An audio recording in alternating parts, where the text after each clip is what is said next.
Welcome back to the DGD podcast. As always, Robert Reynolds, Juan Daniels, Kobe Pierce. Guys, it's the Kentucky game preview show.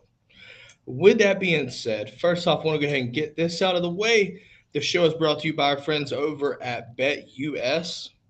Head over to the website, dgdpodcast.com, look for the BetUS logo, and you can sign up and get 125% sign up bonus for all sports, not just college football, all sports.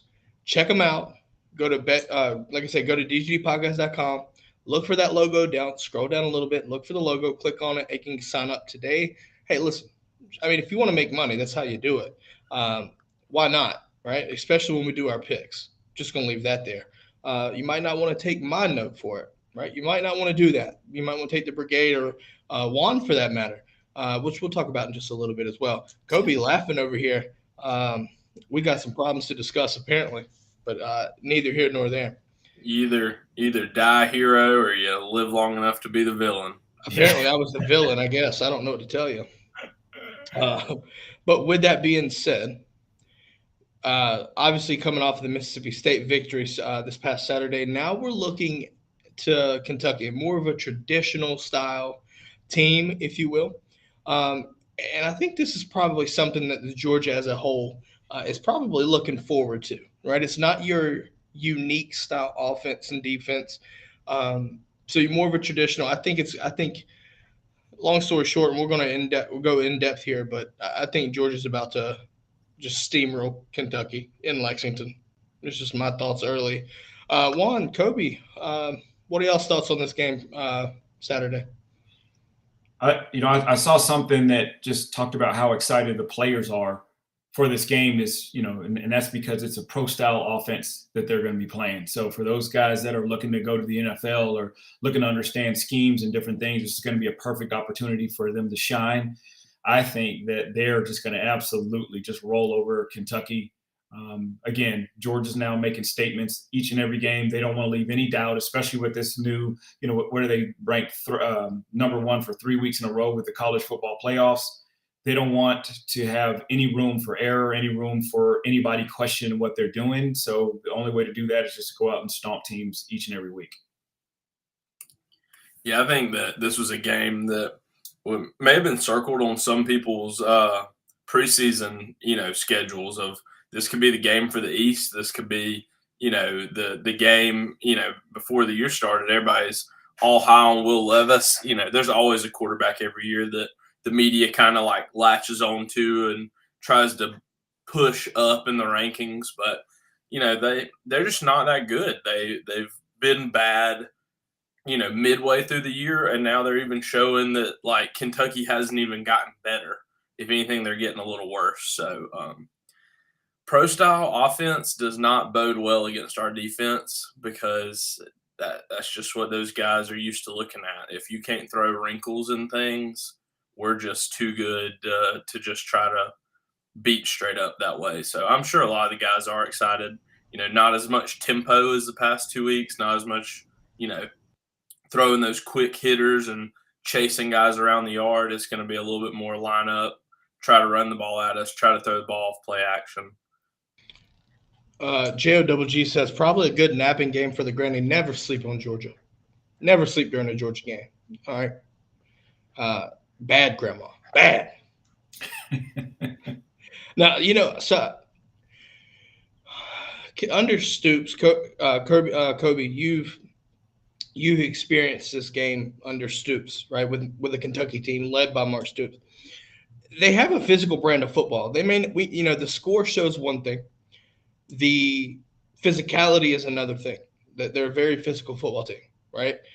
We in years past, we've come out, banged up, severely banged up. I want to say it was 2019 or 2020, I think it was. We came out and right before the Florida game, had like 6 guys get hurt. Like that's something that I'm worried about slightly, just because with the physicality and whatnot. So, in my opinion, though, I think Georgia is looking to try to run the score up so that we can get backups some key reps. I think that's going to be crucial for development moving forward, not just this year, but next year and the years moving on. What are y'all thoughts about that? What are the thoughts here? Regarding that, is this a game that Georgia can sit there, run the scoreboard up, and then put in backups and let them run a functional offense? I'll start us. I don't remember all the years, but I know 2018, 2019, it was a fairly close game. I don't remember how 2020 went, but I think that's the game you're talking about. We had so many people injured. It I was, think yeah. looking at their schedule, looking at their games, looking at their losses and the games they've played close, that this could be possibly the worst Kentucky team that we've played in the past 5 years. Just on just looking like, lost to Vandy, lost to South Carolina, blown out by Tennessee, barely beat Northern Illinois. I don't know how they beat Florida early in the year. I guess they just ran into them in a good time. But, ever since 2018, when we went up there, played them for the East, they were supposed to be a bunch of world beaters, and we beat them like 28 or 31-14 and controlled the whole game. It's just like, their little brother, and now they're like way little brother after losing to Vandy. Well, apparently Pat says if I'm betting on the game, I'm taking Juan, Kobe, and a box of Skittles to cover the spread. That's a good. Now, I can't see. I was going to ask Juan this question, but he played when Kentucky had Bear Bryant. Yeah. When he was the coach. Hey, $5 says, I guarantee you asked 10 Bama fans, 9 of them wouldn't know that Bear Bryant was from or played at, or coached at Kentucky. If you know, you know. The wagon is getting thinner.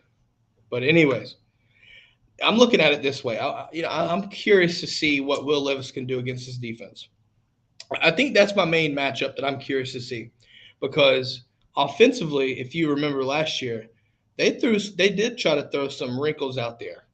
I want to see how the defense responds to that. I'm going to go ahead and make a prediction here now that Kentucky will do that same quarterback rollout, throw it back to the opposite side of the field. If you don't remember what I'm talking about, go watch Nakobe Dean sniff that out. That play right there, I'm curious to see, and I'm going to make a prediction that Stoops is going to throw that play in there at some point. But I'm curious to see if you have a linebacker or a safety, how they respond to that play. Do y'all? I mean, I'm sure y'all remember that play, but that was a surefire walk-in if Nakobe Dean didn't sniff that out. I'm just going to leave that there. I would not be surprised at all if you see trick plays by them, fake punts by them, anything to kind of get the ball rolling their way. I mean, it's very possible. I want to pass this question over to Juan and then Kobe. What matchup do you think Georgia, or I guess what's the matchup that you're looking for? Forward to seeing. It's actually going to be our defensive front versus their running game. I mean, they have 2 really, really good running backs, and probably will be two of the best running backs that we'll face this year. So I'll be interested to see how well we do against that, and then of course, with Levis versus our secondary. I just think that right now we're playing such great football defensively that we're going to go out here, we're going to shine, and we're going to really, really stick it to them. But I know those 2 running backs are really excited to run up against this front. But I can't wait to see that. Kobe, what's the matchup you're looking forward to? I'm with Juan on that. I think that part of Stoops priding himself in being a physical team is kind of built on that mentality of they want to be able to run the ball when they want to run the ball and, then throw off of that run, not necessarily the reverse of that. But just looking like on ESPN, they come into this game averaging 220 passing yards a game and 119 rushing yards a game. That's good for the 83rd best passing offense and the 105th best rushing offense against Basically a top 3 defense. That legitimately sounds like a Juan Daniels offense back in the 1918 season. Oh, yeah, the single wing. Well, I mean, honestly, though, the passing yards, take the passing yards out, kind of transfer them over. But yeah, exactly. I don't think their forward pass was invented at that time. No, not at that time. They're averaging 23 points per game for and 20 points per game against. So they're about even, and that's not a good thing to have. One thing though, I do think that we don't need to overlook is the expectation that they're going to come out and they're going to play pissed off because, Pat said it best. They lost to the SEC debate champions last week, and I guess you could say we're about to get a gut check on what they look like, how they respond to that kind of adversity, right? That's a demoralizing loss. Do we catch a Kentucky team that's pissed off playing with a lot of emotion, or do we catch a team that's given up? David, I think they've given up. I really do. I mean, I'm sorry, but when you lose to Vanderbilt, it just doesn't get any. And trust me, like I've lost to Vanderbilt. I've also lost to Kentucky. And so, once you get to that point when that, you're losing to like the armpit of the SEC or the bottom of the barrel, is, you don't really have a whole lot to play for after that. I can't relate on losing to Vanderbilt. Well, I can. And I think the hard thing is your season already was not going the way you thought it would go. And then the little, just cherry on top of that is giving Vanderbilt their first SEC win. In 3 years. At home, too. Yeah. I mean, in Kentucky. Yes, in front of probably 30 people. And those 30 people happen to be just passing through the stadium just to get to somewhere else. They actually thought they were going to pick up their groceries from Kroger and got confused. Right. They were like, Kroger Field. This isn't Kroger. It was a cut through. Speaking of Kroger, hey, Kroger, if you're listening, come to North Carolina again, please, like Central North Carolina. Thank you. And yes, as always. This is a complete contrast to what we heard about Kentucky all through the summer and to begin the season, right before the season actually started. What we heard then and what we heard now, complete night and day difference, right? Obviously, the season has taken its toll. I feel like there was too much rat poison for them, and they drank all of it. Because all right, so Kentucky came in hyped and Vanderbilt said, hold my beer. Wait, calculator, my phone. Okay. Yeah. Okay.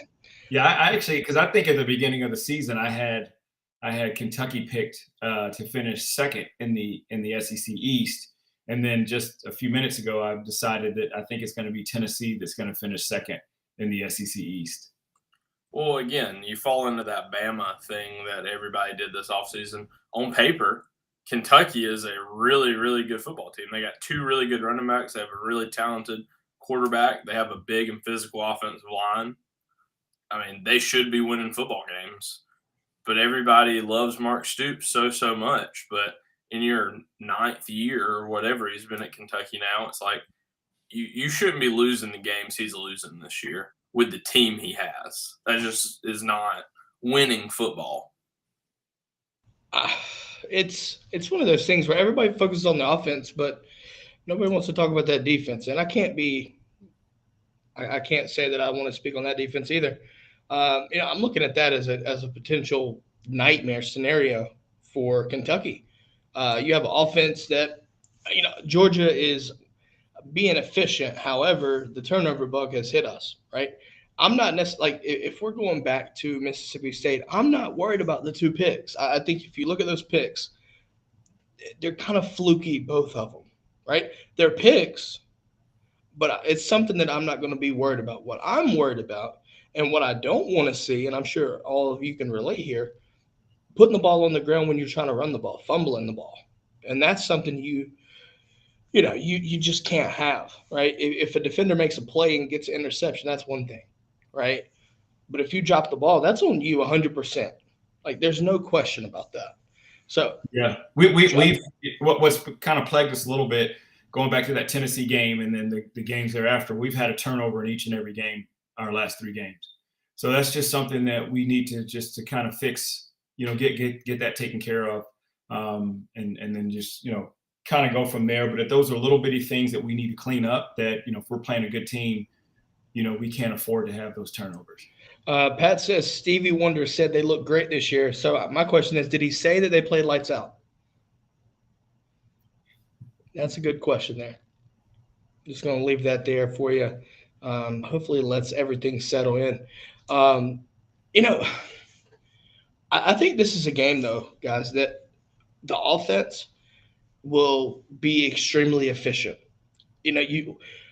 Mississippi State was the game where we thought that you could see a letdown, if you will, right after that emotional win against Tennessee. That did not happen. Did not happen. So my question, or I guess not a question, but I'm expecting that focus to stay where it was, if not get stronger, right? You look at we'll kind of transition just slightly over here to the playoff scenario, right? You have 3 teams in the top 6 that are SEC teams, and you've already played one of them, and you're about to play a second one. This game is a game that you have to take seriously because you want to get any kind of wrinkles and kinks out. You want to, and Georgia's done a great job so far of doing that. But you want to get everybody on the right mindset, the amount of focus that you need, and it starts with purely just decimating Kentucky, just purely decimating. It's your last road game. Then obviously, then you have home against the real spelling bee champions. And then, you look at going to Atlanta and potentially Atlanta twice, right? So you're basically about to be playing at home for a good minute. Last road game, and just go in there and just assert your will. And I think if you do that, there are some players that can have some extremely, extremely big games. With that being said, Kobe, I want to ask you this. Let's go ahead and make our predictions for player of the game. We can do offensively, defensively, or both. Your prediction for player or players of the game.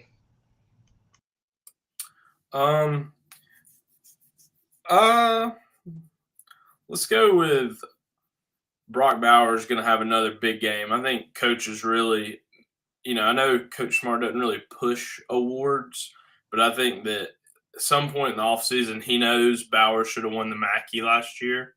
I think you see him, not only try to get him the ball because he's a good player and they like to give him the ball in space, but, I do think that part of your recruiting and that is seeing athletes come in and win awards. I think a touchdown or 2 for him this game and maybe one more, next week kind of solidifies him winning the Mackey this year.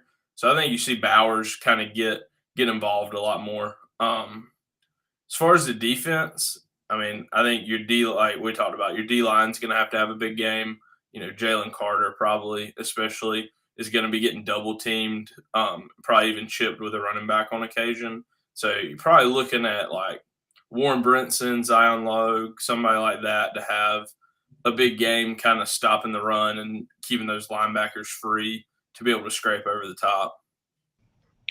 I'm sitting here thinking about that, and that's a good call. It's weird that Bowers is a Mackey Award, and Darnell for that matter, being a Mackey Award semifinalist, and Bowers has had, I think it's kind of expected, right, a regression and from what the production he had last year. The thing about it too, though, is right, you don't need him as much this year, and that's a good problem to have. So honestly, I could see Bowers having just a breakout game. I just don't trust their back half, right? Not the front 7, but the linebackers in the secondary. I just don't know if Kentucky's ready for that. Like, they had a hard time. How can I explain this? They had a hard time containing Mike Wright. Mike Wright went off, and you could see some of the same, if not more, from Georgia this week. Juan, I'm going to ask you, what is your prediction for player or players of the game? I'm going to say offensively, the big O. I think that Darnell is going to he's going to do some big time things. I think Stetson gets him the ball early. I also think that we're going to see some Carson Beck, and once Carson Beck gets in there, Who do you think he's going to go to? Who's his safety guy? I think he's going to go to Eric Darnell. Gilbert. Yeah, but I think it's going to be Darnell. I see him playing a lot more, just getting himself established. I think that they really want to make Darnell a big thing, especially going into this last stretch. So I think that this is really, really going to be his breakout, getting passes from both quarterbacks. So the opposite, the other tight end. Yes. Who's the other tight end? I don't see Brock Bowers. I think Brock Bowers may play just the first half, and that's going to be it. But I see Darnell playing almost the entire game. Do you have a defensive prediction? I already said it. That defensive front, to see what they're going to do. Just like Kobe said, Stoops really prides himself on being physical. So I think that's going to be something that they're going to be preaching this entire week. They're going to say, I can see them saying, the same defense that we faced last year, we have a chance to win the trenches. And so let's go out there and do it. And then, what are we going to do to shut down that running game? I'm looking at it this way. My offensive prediction, give me Marcus Rosemary, Jack Saint. Give me Marcus Rosemary. I think a receiver is going to get cooked. Like, they're going to cook these DBs. I think that's coming. I think Kentucky's going to do what they can to try to stop the run game, so you need to pass the ball, which leads me to believe that you could see Ladd McConkey go off. There's optimism that you might see A.D. Mitchell to some degree in this game. And if that's the case, the rest of the country has to take notice on that, because just him dressing up and actually getting on the field in some limited capacity, even at a limited capacity, I'm just saying when you look at the playoff situation and what that means, it's kind of similar to Pickens coming back last year, right? You didn't see him make a huge impact like that, but his impact was just his presence. And I think that could bode well for a lot of these receivers. But give me Marcus Rosemary Jack Saint. He has really taken the next step in his progression and development, this season. And what we thought, obviously, he had that one touchdown back in 2020 with the in the cocktail party before he had that injury. But since he's gotten back, don't underestimate his blocking ability too. Him and Darnell set and basically sprung that touchdown run from Ladd McConkey to start the third quarter. And that's something that's important to me as well when I'm looking at these player of the games, because, in the running game, these receivers, Juan, you understand this all too well. That perimeter blocking can, it could just a couple seconds or half a second of that blocking can basically save, can cost your team 6 points, right? So give me Marcus Rosemary Jack Saint. Now, defensively, I got to go with Chris Smith here. The reason I think you could say Malachi Starks, but Chris Smith is going to be that guy that's going to come down, from the safety position and just wreak havoc on Chris Rodriguez. I don't know if they're built to run between the tackles on us. So you're looking at outside runs, trying to get to the edge. And who's the best person on our team when it comes to setting the edge and coming down and closing in and making tackles behind the line of scrimmage? Chris Smith. Those are our thoughts. And listen, if you're watching, let us know in the comments who your predictions are. What is your prediction for offensive, defensive player of the game? And we'll read them out as they come. Pat says he loves that Nolan has been on the sideline coaching up his team and supporting them. That's another thing that I think kind of goes underrated, right? Like, the main focus when Nolan Smith went down was how Georgia going to replace him, but his enthusiasm on the sidelines is infectious, and it makes these guys play harder, and he's coaching them up as well. Nolan is super smart, so you have him on the sidelines coaching these guys up. Looking at Robert Bill, looking at Marvin Jones and Mike Hale and all these guys. He's coaching them up. He's not there on the field with them, but he's making the most out of that role, right? Because he don't have to be sitting there doing that, but it's extremely beneficial for the defense when you have a guy and a leader like that, assert his leadership and kind of lead by example by coaching these guys and hyping them up. And then, it's one of these things where obviously you wish Nolan Smith was still playing, but our defense has just been lights out still.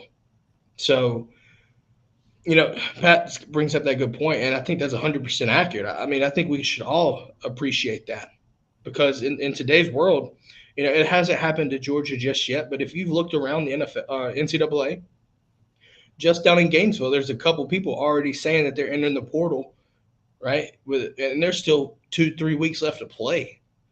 Now obviously they can't do anything till December 5th, but what does that tell me? Like, what does that tell you? If someone intends to enter the portal and you're in the regular season, your head isn't with the team, and that's a problem. But that's not our problem, if anything, just yet. I don't think you're going to see that happen with this team, and it's not a part of the culture here. I just don't see that. Now, come December 5th, or come after whatever games we finish if we win the national title, sure, I'm sure you're going to see it because it's coming. That's what happens when you're a good program. But at the same time, I just don't see that culture making that happen.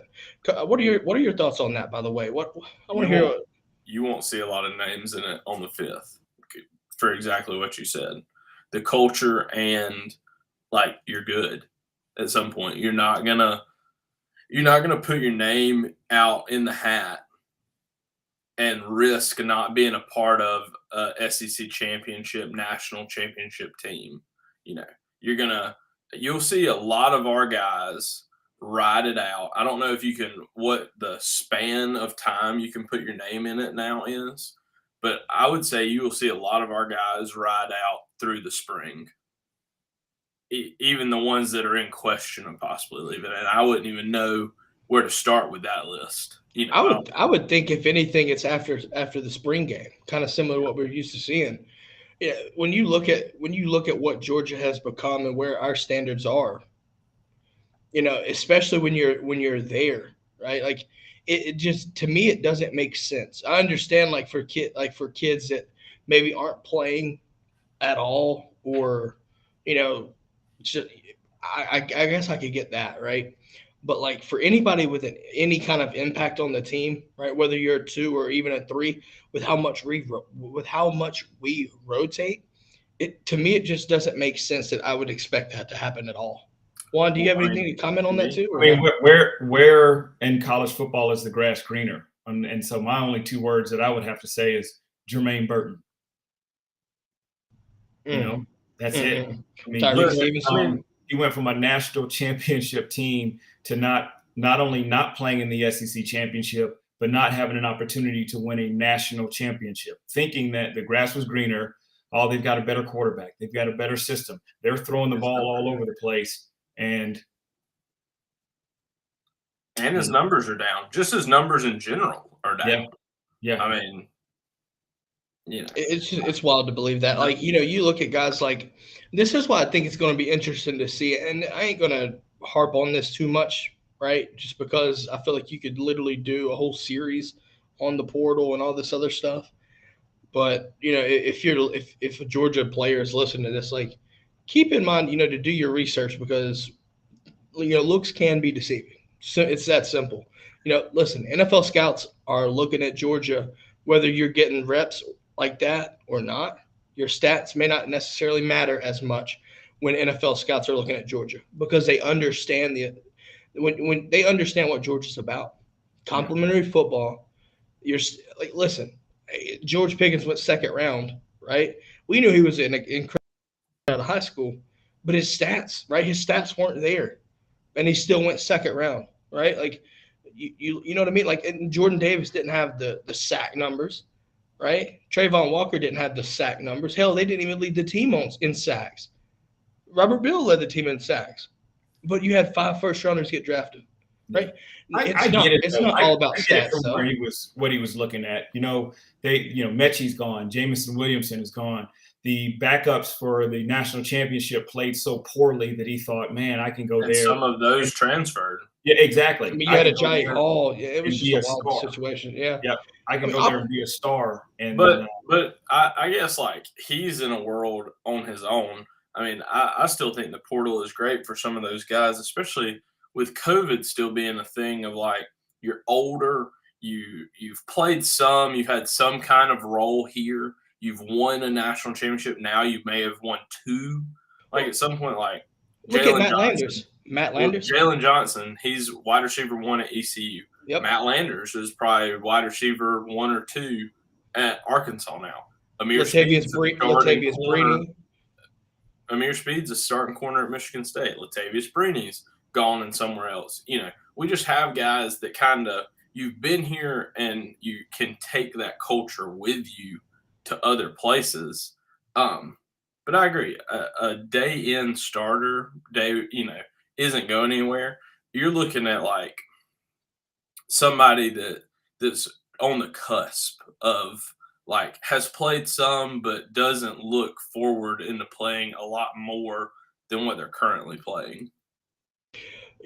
I think that's a good segue to transition to the next portion of the show, right? Like I love this transfer talk because it's inevitable, right? That it's going to be coming and it's going to impact Georgia. To what degree, we're not sure. But I do think that there's always that thought that should go through everyone's head is this situation right for me? And, with that being said, right, like obviously if you leave Georgia to go somewhere else, in my opinion, I'm not going to be the one to sit there and bash a kid for making that decision. It's what they feel is best for them and what they feel is best for their family. Can't be mad at that. But I do want to talk about our Week 12 DGD CFB picks of the week. But we're going to take a quick break. And on the flip side, we're going to break down the picks and also where the standings are for the guys so far through 11 weeks, about to be 12.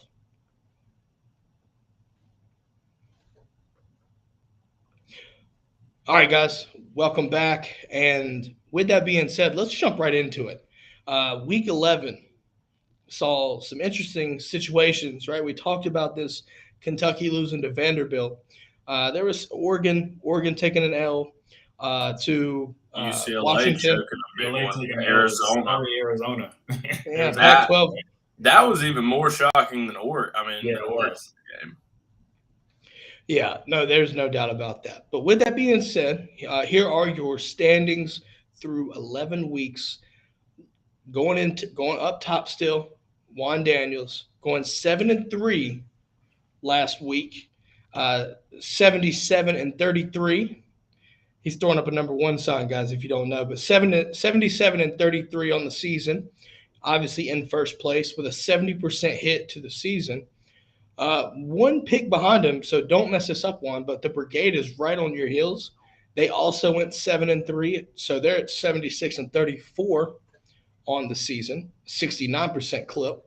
Kobe, man, oh man, 5-5, 73-37 on the season though. You moved down to 4 picks back at a 66% clip, and I actually did better than you, but so I gained a little bit of ground. However, Juan did better than me, so I'm still 7 games now back. Damn you, Juan. I went 6-4, 70-40. The epitome of even numbers here, 63% clip. And Juan is still continuing to do this. Number 1, I'll do my 4 quarters. Does that make you feel better? I'll do the 4 quarters. Ride with me, guys. Ride with me, Brigade. Yeah, go check out Bet. Hey, remember, DGDpodcast.com. Sign up, get 125% bonus, and start making money. Just take Juan's picks, okay? Sometimes it's not about being right. Sometimes it's about trying to beat Juan. Yep. You gotta pick against him sometimes. And last week it didn't turn out too well last week. Yeah, y'all took some L's, man. I'm gonna need you to calm down with that. I'm 7 games back. I have the right to say that, Kobe. I'm the epitome of trying to go against the grain here. This is why I got to be careful when you do stuff like that, because I'd be in a world of hurt if I tried to place bets using my logic. Just gonna leave that there though. With that being said, though, first game, I think this has a meaning for Juan though. Stanford and Cal, the Cal-Stanford game. Man, oh man. Listen, this could be so bad that it turns out to be a good game. I hope Ashton scores 3 touchdowns in this game, by the way, too. Juan, who you got in this one? Man, I tell you, after a heartbreaking loss to Utah last week in overtime, 42-7. I'm kidding. I'm gonna go with Stanford. I think Stanford. They're both are 3-7, but I'm hoping my kid gets in the end zone, like you said, 3 times. If that happens, we win. If that happens, Juan Daniels might not even be on the show Monday. Yeah. Oh yeah. Yeah. You're gonna have to go check the back of a milk. I'll be purifying myself in the lakes of Minnetonka. Unity. Kobe, who you got in this one? I'm riding with Juan. We're going to take Stanford to win, beat the Bears. Hey, if the more touchdowns, the merrier. Yeah. I wish Ash nothing but the best. But I'm going with the Brigade on this one, damn it. Give me Cal. 52%. This is a close one from the Brigade. 52% have Cal winning this one. I think you could see this game being an actual really close game. But give me Cal on this one. Give me Cal. 10% was me, Juan. Yeah, I know it was. Reverse boosting the Brigade. This is the game that's going to separate me from the Brigade and put me a little bit further ahead. So I appreciate you, Brigade. Damn, you hear that, Brigade? He's calling shots right now. Anyways, moving on to the next one. This is actually an interesting game because both teams are – well, one team's doing really well. The other one's a little bit subpar, but still not bad. And that's Duke versus Pitt, right? First year under Elko up in Durham, and the Blue Devils are bowl eligible when you look back at the previous years, the last few years under Cutcliffe, they were atrocious. Now that team is already bowl eligible, and there's still 2 games left to play. And that's really, really impressive if you don't understand what that means for Duke football, because go find yourself a Duke football fan. I'm a Duke basketball fan. Good luck finding a Duke football fan. But with that being said, Duke, Pitt, who you got, Juan? Give me Pitt. Duke is trash. I mean, they're just not very good. But I like Pitt. One of the guys I used to coach is a defensive back for Pitt. So give me Pitt in this one. That's cold-blooded right there. We'll listen to Robert. Robert tell you how good Duke has been this year. So who you got, Juan? Well, Duke's just absolute garbage. So give me this team. Straight trash. This is the game where I catch up and make ground because Juan made the wrong decision. Kobe, who you got though? I'm riding against the trash cans. Give me Pitt. I feel like I'm Kevin Hart right now, laughing my pain. Apparently. Yeah, that's what I'm talking about. Ruse, hot garbage. I need y'all to chill the fuck out. Hot garbage. Nah, oh my god. You said you weren't a Duke football fan either. No, ain't nobody talking about their basketball team. Duke basketball? I'm pretty sure they lost last night too. That's okay. I'm going Duke, damn it. To hell with everybody else. Give me Duke. Pitt, y'all can take them, Brigade. Y'all take them. Either I'm about to lose the game or I'm going to win the game back. To hell with it. Give me Duke. Let's go, Duke. Let's go. I like it, Robert. I like it. Go against the grain, man. Yeah. Next game, Florida, Vanderbilt. This could be interesting. Vanderbilt just won their first conference game in 3 years, and they host Florida. With that being said, who you got, Juan? I'll tell you what, man, Vanderbilt has some confidence. They got their quarterback back, Michael Wright. He actually, when he's actually in the game, they do pretty well. So this is going to be a pretty good matchup, but I'm going to take Florida by 30. Who you got, Kobe? Well, here's the thing. Kentucky beat Florida, and Vanderbilt beat Kentucky. Oh, the transitive property. Oh. But Florida will beat Vanderbilt, who beat Kentucky, who beat Florida. The Gators will win big time. All right, so I had, after a lot of deep thought and consideration, I had to side with my friend Adonis. Surprise everybody. Give me Florida. Give me Florida. I think that's a clean sweep. 73% of the back on the right track. They'll be calling for Napier's job if they drop this game. Oh yeah. In the Already? end zone. They'll meet him in the end zone like they did Herm Herm Edwards. Edwards? Oh, my goodness. There's going to be the message boards and Twitter will go crazy if you lose to Vandy. That's just the rules. Man, how you pitch that to recruits, man. God. Billy Bags. Pay Rashada and hope you get better. Basically. Bedlam is up next. Oklahoma State, Oklahoma. Typically, this game is a very lopsided matchup. Oklahoma has dominated that rivalry, but not this year. I don't think. It's very subpar start to the Brent Venables era. Juan, who you got? Give me Oklahoma State. Oklahoma is they are absolutely terrible. I mean, just what are they? Aren't they like 5-5 right now? I mean, they are so bad. Their bowl eligibility could depend on this. They are so bad. As Adonis is in the chat saying, "Oh, now people picking Florida teams, huh?" Hey, that's how we do. That's how we roll. Yeah. You turned us. You turned us. Darkness, like turned into the dark side there. Oh, this is spreading. Yeah. Kobe, who you got this one?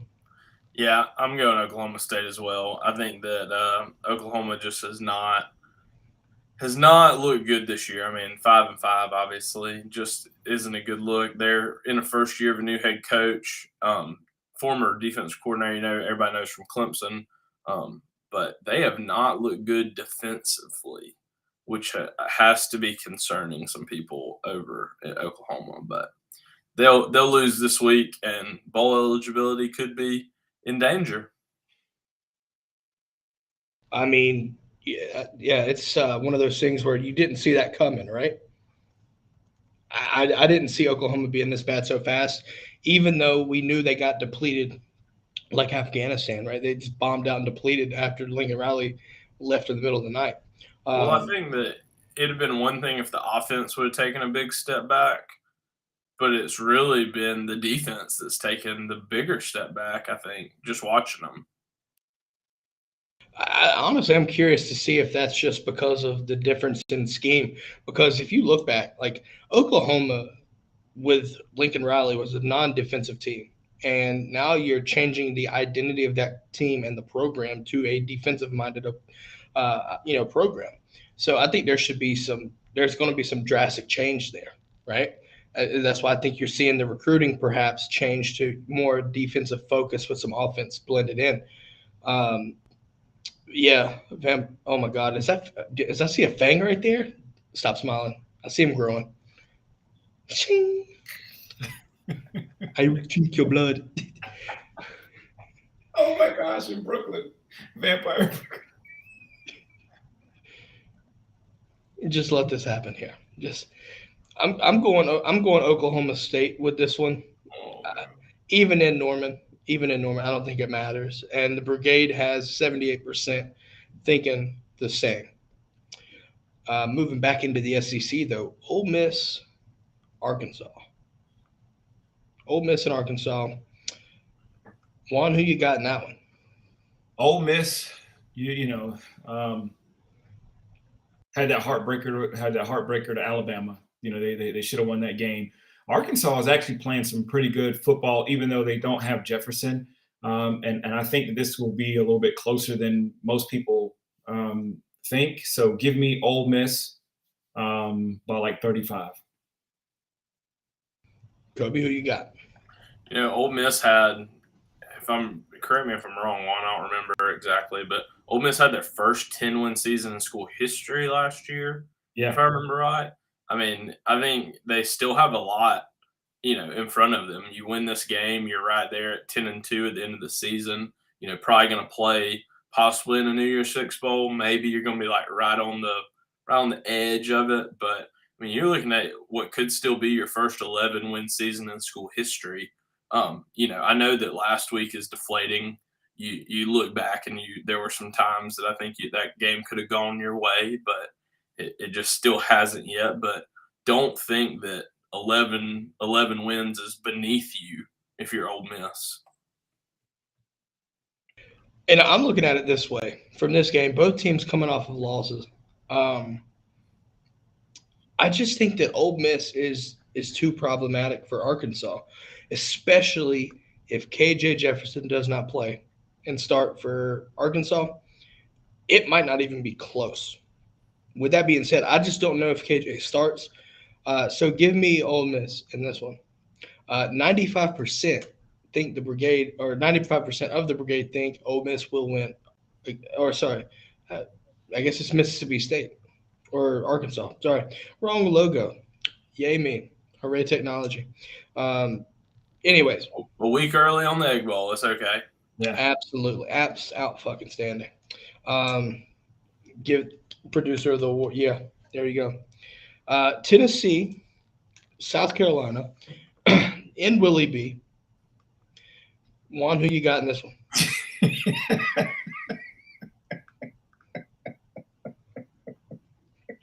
Give me Tennessee. Pull back up the Ole Miss graphic.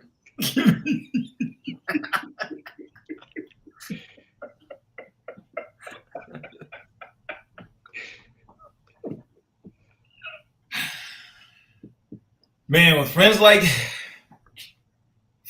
Adonis, who needs enemies, right? Give me Tennessee. Tennessee runs over South Carolina. That Ole Miss does a little bit. Especially when I have my beard, right? You know what though? Honestly, let's take it. You know what though? Less hair though. You've got less hair than that guy though. Just a little bit, yeah. Yeah, a little bit less hair. I mean, we got to get you to grow it on the sides right here. And That George Jefferson look. Absolutely, chef's kiss if you get that down. Kobe, who you got in this Tennessee South Carolina matchup? I mean, I'll forever be a believer in Beamer ball if they can pull it out, but I think they'll lose by 45. I mean, I think it'll be ugly, but never know. But I think we know. Give me Tennessee to run up the score. They're really trying to secure that 4 seed by just bullying people at the end of the year, and their schedule's really allowing it. I mean, 3 weeks in a row, Missouri, South Carolina, and Vanderbilt. I mean, they might score 70 the next 2 weeks. Listen, don't try to change my mind to the fact that Josh Heupel's Princess Petty over there. Take an L to the best team in the country. Then you want to sit there and try to assert your dominance on Missouri, trying to prove a point, scoring with like under a minute left in the game to get you up like 66 points. I mean, my man took that L personally, okay? Don't take this ass personally. Mr. Jack Jenkins over here. Sir. In all seriousness, though, Tennessee is about to just destroy South Carolina. Destroy them. It might be different if South Carolina's offense can get the ground moving, but one of their best players is a running back, Marshawn Lloyd. And what does Tennessee do? They stop your run. And with that offensive line, I don't see hardly anything coming out of this game good for the Gamecocks. You might as well put Kai Kroger at your quarterback and just let him throw out of a fake punt formation, and you might get more points than if you just run the offense like normal under Satterfield. Tennessee might crush the hopes and dreams of every South Carolina fan, and maybe even do it for Clemson's sake too. Who knows? Brigade's got 96%. Who in the blue helped pick South Carolina for this, by the way? Yeah, it's going to get ugly. You might be out of the stadium before you left the Georgia game, by the way. The line's only 21 though, which is kind of nuts. That's free money, man. Don't play with me like that. That's rough. For saying that's just kind of crazy. That's worth noting. TCU and Baylor playoff implications are really at stake here. In Waco, though, home of the Kool-Aid, if you will. Who you got in this one, Juan? Give me TCU. I mean, TCU right now is they're playing with a lot of pride. They need this game, and I just see them coming out winning. They had a big win over Texas. I see them, beating Baylor. They'll fall at some point in time, but this is not going to be the week. Kobe? Yeah, I think we were all kind of high on TCU's offense there for a while. they had a bad habit of kind of playing lackluster defense, playing from behind. Had a lot of comebacks in a lot of games, but I see them beating Baylor this week. I think that they proved a lot, maybe even to themselves last week, stopping Texas the way they did on defense. If they kind of get hot here down the stretch and figure out how to put a game together where their offense and defense clicks, it may not be a loss like Juan says late in the year, but we'll see. But give me TCU for this game. Yeah, give me TCU too. I just think that Baylor kind of has underperformed, but TCU has really proved everyone wrong week after week to date. I don't think nobody saw this coming. Give me TCU in this one. 89% of the brigade thinks TCU will pull this one out as well. So there's good faith there. Next one, Utah and Oregon. This would have been a lot better had Oregon not lost, but it's still a meaningful Pac-12 matchup. Juan, who do you got in this one? Give me the Utes. I got a chance to see them play in person last week, and they upset a really, really, really good Stanford team. So I see them beating Oregon this week. Kobe? I disagree with Juan, actually, believe it or not, but I just think Oregon kind of bounces back. I think that there will be a little bit of deflation knowing that the playoffs possibly was ahead of you and you basically lost because you slipped and fell on 4th and 1, but also some motivation to go ahead, finish out the year, beat this Utah team and still have a chance at winning a Pac-12 championship is still ahead of you, but give me Oregon to win this game. Close. I don't think Oregon will score as many points as they're used to scoring against this Utah defense. No, I think you're right, but I think Lanning took that one by being aggressive. If you go back and watch that, the play calling was a little bit too aggressive for the moment. But I think with him being a first year, he learns from I think that's a very good learning moment from a coaching standpoint, right?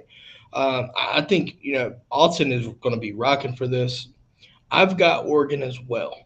I think they have the ability to do what they need to do to win this game, and I think Dan Lanning doesn't make any kind of mistakes similar to that again in this game. So give me Oregon, along with 61% of the brigade. Moving on, another Pac-12 matchup. The battle for LA, USC, UCLA. Juan, who you got? Give me USC. The fact that UCLA lost to Arizona, who is, tied for being the worst in the bottom of the Pac-12, along with Colorado,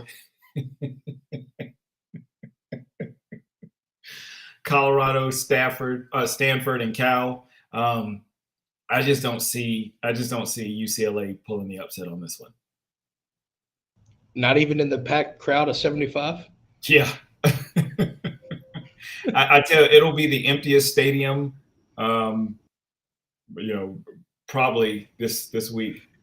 Not worse than Miami, but it's going to be empty. Rudes brings up a good question. We're going to revert back to the Utah-Oregon game because this is where the question goes.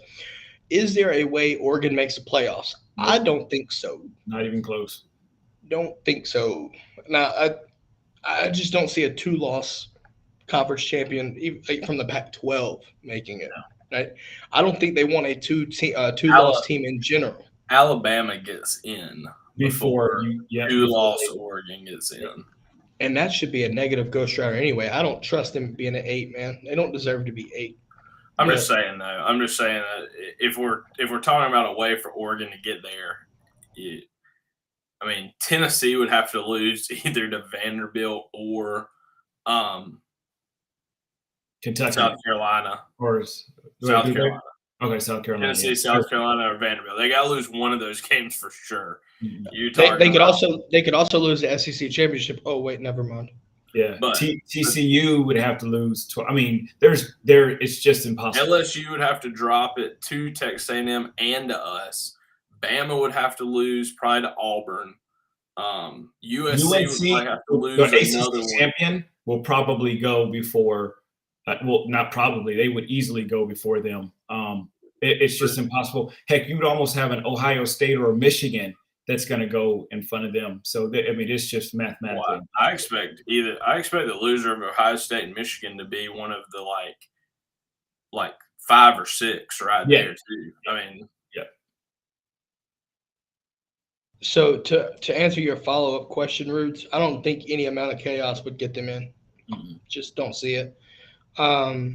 Especially not how far they dropped. Like the fact they dropped them all the way out to like 12 just really kind of solidified the fact that they're probably done. I think you have anyone in the top 9, in my opinion, still has a chance. But if you're 10 or below, it's slim pickings to nothing for the 4. UNC.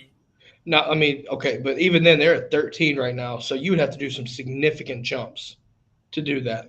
Yeah, I agree, but 12-1 ACC champ. No, I mean, yeah, no, I'm not with you. And Drake May looking like a damn Heisman front runner. Let's be real with that. That is what the it only is. thing that's I was looking at UNC's schedule. You're giving up 28 points to a FAMU. You're barely beating these teams. I mean, you're scraping by. If you go and look at their schedule and the teams that they beat, I mean, it's not good. I mean, it's not good at all. And I mean, style points is not on their side, basically. No, gosh, no. Kobe, with that being said, back to the original pick here. USC, UCLA, who you got? You got USC for sure. I think that they UCLA, unlike Oregon, the loss UCLA suffered has taken the air out of the tires. I think that they're going to roll over and get beat pretty bad by USC this week. Also, just one last note on UNC. They're giving up 31.5 points a game. Oh, that's a good number. Yeah. Oh, sorry, that you said defensive points per game. Oh, my bad. Yeah. I got USC. I think the offense is too much. Defensively, USC. Listen, if USC makes it to the playoffs, they're getting annihilated by anyone, because their defense is just not where it needs to be. And honestly, I don't see it getting any better because Lincoln Riley is your coach. You'd have to hire the perfect defensive coordinator to get that defense looking the way it needs to be. And I just don't know if he can do that because there's not enough defensive minds to get that to look right. But offensively, they got it. Give me USC in this one. UCLA is the choice of the Brigade, 59% there. So either the Brigade is about to make or break a pick as well. And moving on to the game of the week, if you will, Kentucky, Georgia. Who you got? Juan, who you got? Well, this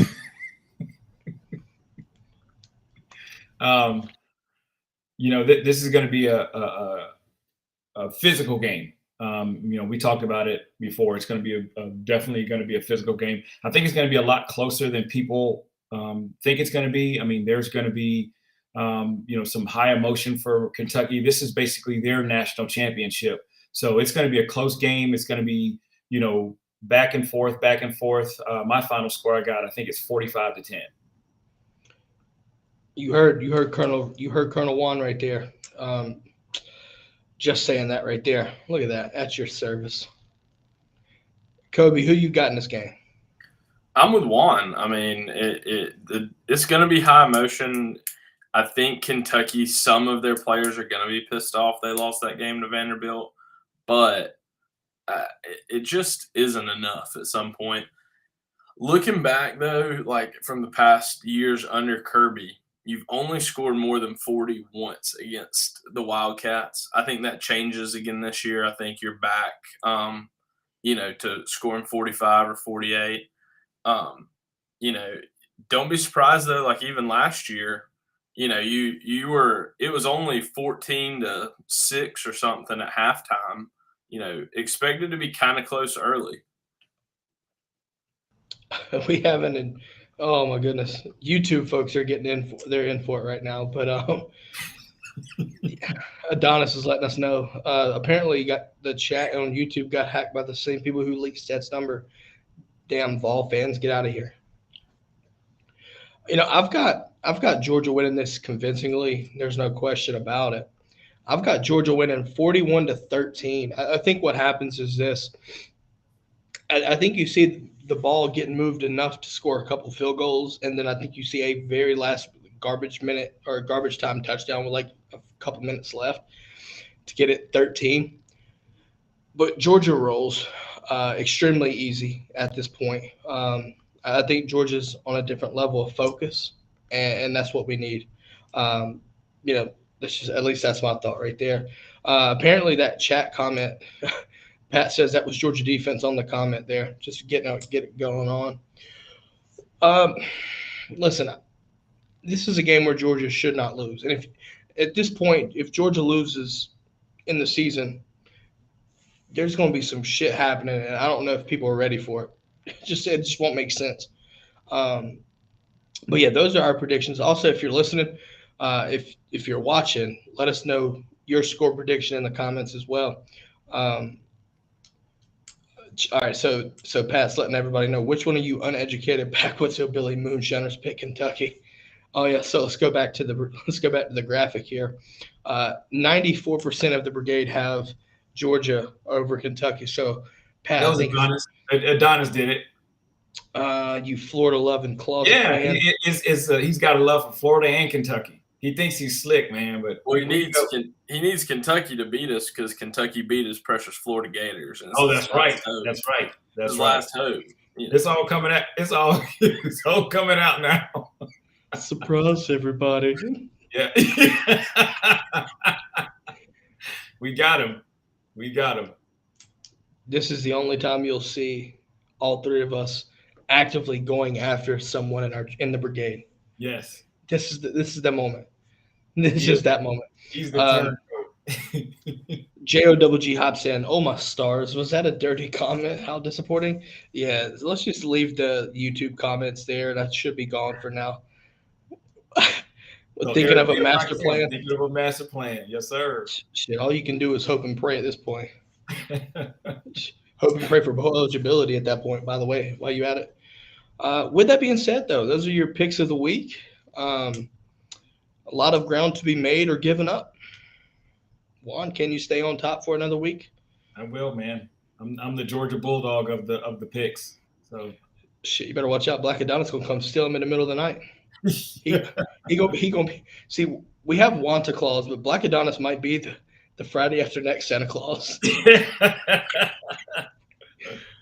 Oh, I'm sorry. What? I apologize. Now we had to do that. We just had to. JOWG rides with Juan here. I want the good old days of 1812 back. Damn, showing your age a little bit. Yeah, man. I liked traveling to games by boat. I don't even think Utah was a state in 1812. I don't think it was either. I don't think it was founded back then. I don't even think Brigham Young himself was built. Yet. I don't even know if Brigham Young may have been actually born by that point. Yeah, probably so. But I don't think it had been settled. See, you want to know something? This is how you know Black Adonis is wrong. He called 1910. JOWG did the fact check. 1812. Mm-hmm.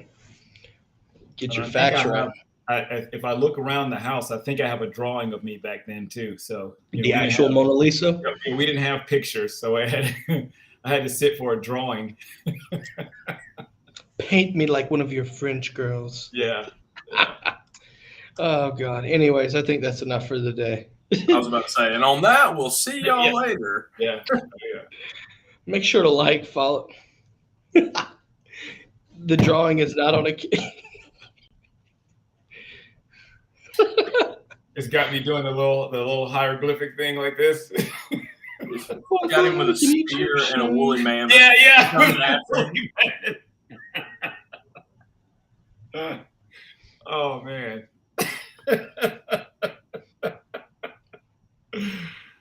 We gonna get out of here for that one. We're gonna get after it. Listen, 3:30 CBS, right? CBS. obviously in Lexington, Kentucky. If you're going and you're listening to this, safe travels. Root for the Dogs the right way. And on that note, catch us back here Monday. Yes, sir. Sergeant Swolders, Colonel Juan. Colonel Juan. Yes, sir. Y'all have a good one. Have a See good y'all. one, guys. Go Dogs. Go Dogs.